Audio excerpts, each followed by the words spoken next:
Welcome to the Deep Dive.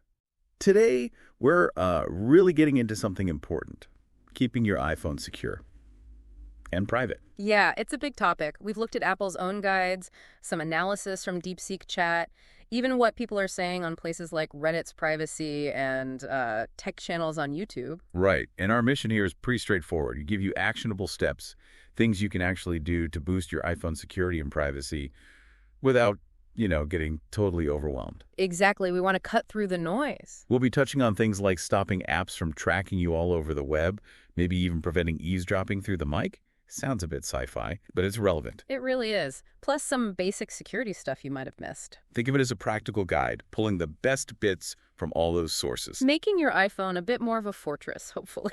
Okay, let's kick things off with the absolute basics, the non-negotiables for iPhone security. DeepSeek Chat really nailed these initial steps. Absolutely. You have to start with a good lock. DeepSeek Chat stressed using a solid 6-digit passcode. Which is better than 4, for sure. Way better. And they also mention, importantly, that you can set up an even longer alphanumeric one. Letters and numbers. For extra security. Exactly. Right. And then there's Face ID or Touch ID. It's not just about convenience. No, it's a real security layer. Because, your face or fingerprint is unique. Much harder to fake than guessing a code. Okay, fundamentals covered there. Passcode, biometrics. What's next? DeepSeek Chat mentioned something you really hope you don't need. Oh, find my iPhone. Yeah. Essential if it gets lost or stolen. Totally. But the key settings within Find My are offline finding. You definitely want that on. How does that work again? It lets your phone ping off other nearby Apple devices using Bluetooth, even if your phone itself isn't online. Super clever. Oh, okay. And also send last location. That's crucial too. What does that do? It automatically sends Apple your phone's location right before the battery dies. It's like a last little breadcrumb trail. A lifesaver, potentially. Okay, and another big one, keeping things up to date. Both DeepSeek Chat and safety detectives on YouTube mention this. Oh, yeah. This is like Security 101 these days. Keep your iOS updated, period. Why is it so critical? Because every update contains security patches. Think of them as fixes for security holes that hackers, they could potentially use to get at your data. So delaying updates is like leaving a window open. Pretty much, yeah. DeepSeek Chat suggested automatic updates, which is probably the easiest way for most people to stay protected. Just set it and forget it. Makes sense. Yeah. Now let's talk about the lock screen itself. Daniel, about Tech on YouTube, had some really good points about what you can actually do while your phone is still locked. Yeah, it's surprising how much access is possible by default. He walked through the allow access when locked settings. It really makes you stop and think. Some things seem less risky, maybe? Like Control Center? Possibly. I mean, you can still turn the phone off, even if Control Center is disabled there. So maybe less critical for theft scenarios, but other things. It's like Siri. He suggested turning that off when locked. That makes a lot of sense. You don't want someone just talking to your phone, issuing commands, maybe trying to get personal info read out. Yeah, definitely not. Even basic questions could reveal things, and similarly, reply with message. Turn that off.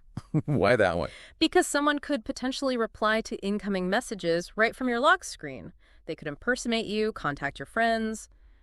It's risky. Okay, got it. And for smart home users, home control. That seems like a clear one to disable when locked. Right. You don't want a stranger controlling your lights or locks. Definitely not. What about wallet? Well, you can't make Apple Pay payments when it's locked, obviously, but disabling wallet access here stops someone seeing details on, say, your stored boarding passes or tickets, addresses, names, that kind of thing. Little bits of info, but still sensitive. Now, he mentioned accessories, too. That one was a bit different, wasn't it? Doesn't block things immediately. That's the tricky part. If it's on, accessories can still connect and maybe exchange data shortly after you lock the phone. For how long? It seems the passcode is only required again after the phone's been locked for over an hour. So there's that 1 hour window where a connected accessory might still interact without the code. Okay. A potential loophole then. A small one, perhaps, but yeah, something to be aware of. And then there's the erase data setting. Wipes the phone after 10 wrong codes. He actually advised against that one. Yeah, his logic was interesting. It sounds super secure, right? But a thief probably isn't just going to sit there guessing codes 10 times. They might try other methods? Exactly. But the risk of, say, a kid grabbing your phone and accidentally wiping everything, or even a prank, that risk might be higher for many people. So the potential for accidental data loss outweighs the maybe limited security benefit. That was his take, yeah. It's a trade-off. Okay, now something newer, iOS 17.3 and later. He really pushed for stolen device protection. Oh, yeah. This is a big one. A really significant security upgrade specifically designed for theft. How does it work? So if your phone is stolen, and importantly, you're away from familiar locations like home or work. Right, it knows where you usually are. Yeah.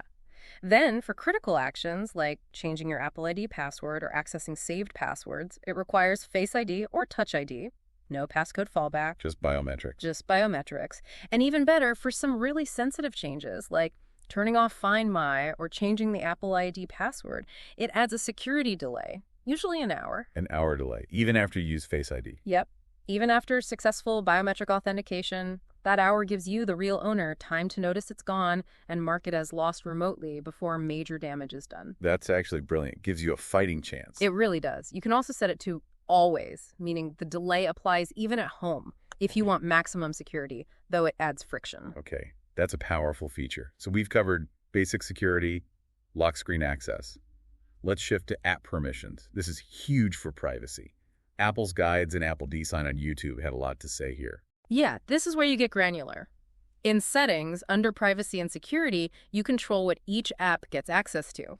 Contacts, photos, calendar. Things you probably don't want every app seeing. Exactly. It's really worth going through that list periodically. Ask yourself, does this game really need my contacts? If not, revoke it. Location services is always a big one. Yeah. Apple Design warned against just turning it all off, though. Right, because essential things like Maps or Find My need it, the key is managing it per app. So you choose. Never, while using, always. Yep. And there's also that precise location toggle. Yeah, what about that? For many apps, like maybe a weather app, they don't need your exact location, just your general area. Turning off precise location gives them less specific data, still works, but more private. Good tip. And you see that little arrow sometimes. Yeah, the location services indicator in the status bar lets you know when something is using your location right now. Okay, camera and microphone, also critical. We see those little dots now, green and orange. Those dots are great for transparency. Green means camera is active. Orange means microphone. So you know immediately if something's listening or watching. Hopefully, yeah. And again, in privacy and security, you can control which apps get camera or mic access. Apple Design really emphasized this for preventing, potential eavesdropping. Like, does that game need microphone access? Probably not. Probably not. Review those permissions carefully. Okay, now Apple Design's top tip seemed to be about app tracking. The allow apps to request to track setting. Yes. His advice, which I think is solid for most privacy-conscious users, was just turn that main toggle O-off-F. Just switch it off completely. What does that do? It stops apps from tracking your activity across other companies' apps and websites to target ads at you. When it's off, even if an app technically asks, the system basically says nope automatically for all future requests. So it's like a master do not track switch for apps. Pretty much. It significantly cuts down on that cross-site, cross-app data collection for advertising. A big win for privacy. And if you want to see what your apps have been up to with the permissions you did grant. That's where the App Privacy Report comes in, also in Settings, under Privacy and Security. Where does it show you? It gives you a summary, usually over the last 7 days, showing how often apps accessed your location, photos, mic, camera, contacts, and also which websites they contacted, their network activity. So you can see if an app is accessing your location way more than you expected, for example. Exactly. It provides real data on how those permissions are actually being used. Very insightful. Okay, moving beyond those core permissions, what other privacy tweaks did Apple Design or the privacy folks suggest? Well, sticking with ads for a second, you can go into Apple's own advertising settings and turn off personalized ads. So Apple stops using your data to target you in the App Store or Apple News. Yeah, it should limit that personalization based on your activity within Apple's ecosystem. Won't remove all ads, but makes them less targeted to you. Okay. And what about analytics and improvements, where you share data with Apple? Right. Under privacy and security again. A lot of that sharing, like for improving Siri or sharing health data, is often on by default. To help Apple make things better, supposedly. That's the idea. But if your goal is minimizing data sharing, you absolutely have the option to go in there and toggle those off. It's your choice. Makes sense. Let's talk Safari. Apple Design mentioned some important settings there, too. Safari has definitely beefed up its privacy features over the years. Key ones to enable are things like prevent cross-site tracking. That stops websites following you around. Essentially, yes. It makes it harder for, say, an ad network on one site to know you visited another site, like putting on digital sunglasses. Nice analogy. What else? Hide IP address is another good one. It helps mask your unique internet address from trackers and websites. Makes you a bit more anonymous. A bit, yeah. Also, check for fraudulent websites. That's more security, warning you about known phishing sites. And privacy-preserving ad measurement. It's a way for advertisers to get some idea if their ads are working, but without tracking individual users. It's complicated but privacy-focused. Okay. He also mentioned block all cookies, but sounded cautious. Extremely cautious. Blocking all cookies gives maximum cookie privacy, no doubt, but it can really break websites. How so? You might get logged out constantly, shopping carts might not work, some site features just won't function. It's often more trouble than it's worth for most people, a real usability hit. Right. So maybe not the first thing to try. What about general advice from the privacy community? A lot of common sense stuff, but worth repeating. Be super careful on public Wi-Fi. Because it's often not secure. Exactly. It's easier for others on the same network to potentially snoop on your traffic. Safety detectives also brought this up, suggesting using a VPN on public Wi-Fi. To encrypt your connection. Yeah, it creates a secure tunnel for your data, making it much safer. Another huge one from the community, don't reuse passwords. The classic advice, but so important. So important. If one site gets breached and you use that password elsewhere, boom, multiple accounts are compromised. Use a password manager. Good call. And there was one more extreme suggestion. Yeah, someone basically said for really sensitive stuff, maybe just don't use your phone or limit its use significantly. Acknowledging that no device is perfectly secure. Pretty much. It depends on your personal risk level and what you're doing. And we actually saw a story on that privacy thread, didn't we? Someone thought their iPhone might have been compromised. Yeah, after another device was lost or stolen, they suspected the iPhone too. And what did they do immediately? Changed passwords, turned off Siri access when locked. Exactly. The very things we've been talking about. It shows how these settings aren't just theoretical. They're practical steps you take in a real potential crisis. And features like Find My, or especially stolen device protection, could have been game changers in that situation. Absolutely. Allowing remote wipe, location tracking, adding those delays, crucial tools. It also highlighted the user's frustration, which is understandable. Security needs vary. Okay, let's try and wrap this up. A quick recap of the key takeaways from this deep dive. All right. First, lock it down tight. Strong passcode 6 digits or alphanumeric.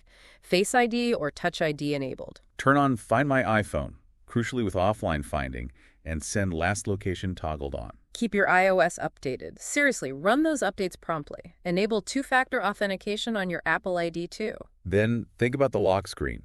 Consider disabling access when locked for Siri. Reply with message, home control, maybe wallet. And if you have iOS 17.3 or later, strongly consider enabling stolen device protection. It's a big security boost against theft. For apps, review those permissions. Contacts, photos, calendar, location services. Especially location services. Limit precision where possible. Check camera and microphone access too. And definitely consider turning off Allow apps to request to track globally. Use the app privacy report to see what apps are really doing with the permissions you gave them. And for extra privacy points, disable personalized ads from Apple, review analytics sharing, and use Safari's privacy features like prevent cross-site tracking and hide IP address. And the basics. Be careful on public Wi-Fi, maybe use a VPN there, and practice good password hygiene, unique, strong passwords everywhere. So the bottom line here, you actually have a lot of control. You really do.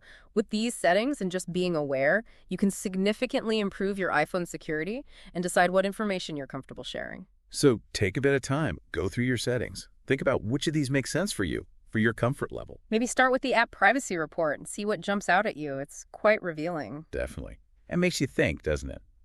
What other parts of our digital lives could use this kind of security checkup? Something to ponder.